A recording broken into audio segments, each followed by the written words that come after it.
کیا آپ جانتے ہیں کہ ہم اس ملک میں ہماری آبادی وطن عزیز میں قریب 14% ہے. ہندوستان کی جیلوں میں ہمارا کیا تناسب ہے. نوکریوں میں ہم کو نوکریاں نہیں ملتی. پولیس کے آئی پی ایس میں ہم صرف 2% سے کم, آئی ایس میں 2% سے کم. کانسٹیبل کا ریکروٹمنٹ ہوتا ہے تو ہم کو حصہ نہیں ملتا. اگر ہم کو کہیں حصہ ملتا ہے آبادی کے تناسب کے اوپر تو ہندوستان کی جیلوں میں ملتا ہے. 14% اگر یہ ہماری آبادی ہے تو آج مسلمان 25% جیلوں میں ہیں. بتائیے اس کی ذمہ داری کس پر عائد ہوتی ہے؟ میرے عزیز دوستو, یہ سوالات یہی اہم سوال ہے جس کا جواب ہم کو تلاش کرنا ہے. تلاش کرنے کے لیے زیادہ دور جانے کی ضرورت نہیں ہے. ہم کو جھانک کر دیکھیں گے تو اس کے ذمہ دار ہم ہیں. ہم نے اپنی آواز کو مضبوط نہیں کیا, ہم نے اپنی جماعت کو مضبوط نہیں کیا. آخر کیا وجہ ہے میرے عزیز دوستوں, میرے نوجوان ساتھیوں, میرے بزرگوں, کہ اتر پردیش کے اسمبلی میں 60 سے زائد مسلم اقلیت ایوان اسمبلی میں ہے بحیثیت رکن اسمبلی. بتائیے مجھے کہ جب اتنے بڑی تعداد میں اتر پردیش کے اسمبلی میں ہمارے نمائندے ہیں تو پھر آخر کیا وجہ ہے کہ ہندوستان میں سب سے زیادہ اگر کہیں پر فرقہ وارانہ فسادات یا واقعات ہوئے تو پچھلے 1 سال میں اتر پردیش میں ہوئے. وہاں پر تو سیکولر گورنمنٹ ہے, سماجوادی پارٹی ہے. 1 سال میں سب سے زیادہ فرقہ وارانہ فسادات, سب سے زیادہ لوگ مارے گئے فسادات میں, تو اتر پردیش میں اس کی ذمہ دار کون ہے؟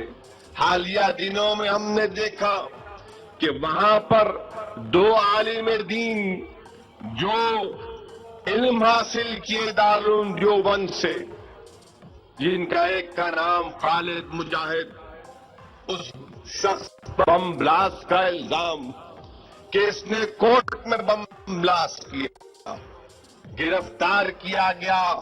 4 سال سے وہ جیل میں ہے. جب فیض آباد سے واپس لے کر جایا جا رہا تھا تو حکومت نے کہا, پولیس نے کہا کہ مجاہد کو ہارٹ اٹیک آیا.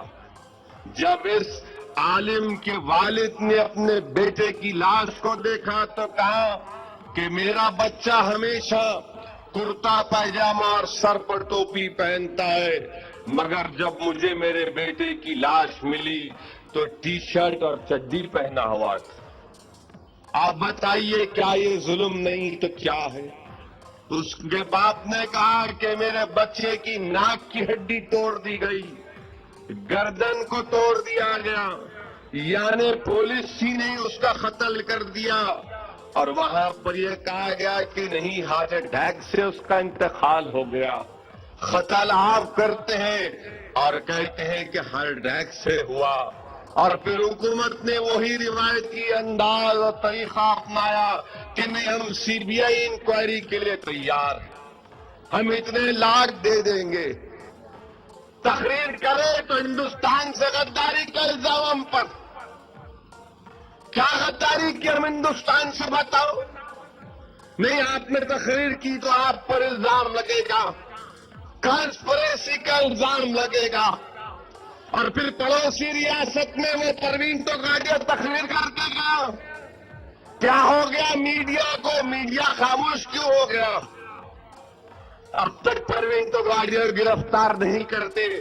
ہم کو گرفتار کرنے کی ہمت ہے, ہم کو 2 مہینے جیل میں ڈالنے کی ہمت ہے, ہم پر ہندوستان سے غداری کا الزام لگانے کی ہمت ہے, مگر پروین توگاڑیہ کی انگلی پکڑنے کی تم میں ہمت نہیں.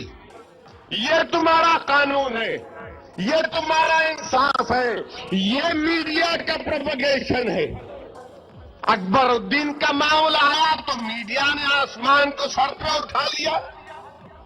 پروین تو گادیا کی باری آئی تو کیا وہ آپ کا بھائی ہے؟ کیا آپ خاموش ہو گئے؟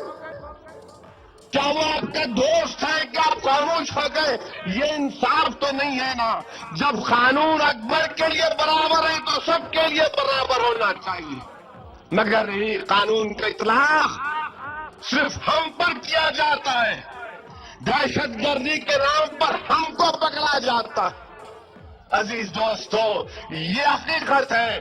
جب مجلس ان باتوں کو بیان کرتی ہے تو ان کو سمجھ میں نہیں آتا کیسے جواب دے.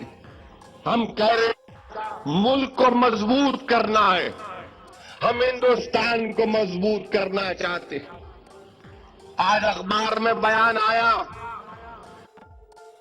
خان صاحب کہہ رہے ہیں کہ یو پی اے کی منموہن سنگھ کی گورنمنٹ نے مائنارٹیز کے لیے، اقلیتوں کے لیے 17,000 کروڑ روپے دیں گے. رحمان خان صاحب، کیا آپ ہم کو خیرات دے رہے ہیں؟ 17,000 کروڑ دے کر کیا تم ہم پر احسان کر رہے ہو؟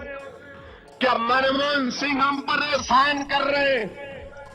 ارے جب تمہاری حکومت سچر کمیٹی بنائی، تمہاری حکومت رنگناتھ مشرا کمیشن بنایا اور اس میں بتایا گیا کہ ہم ہر اعتبار سے پیچھے ہیں تو آپ 17,000 کروڑ دے رہے ہیں.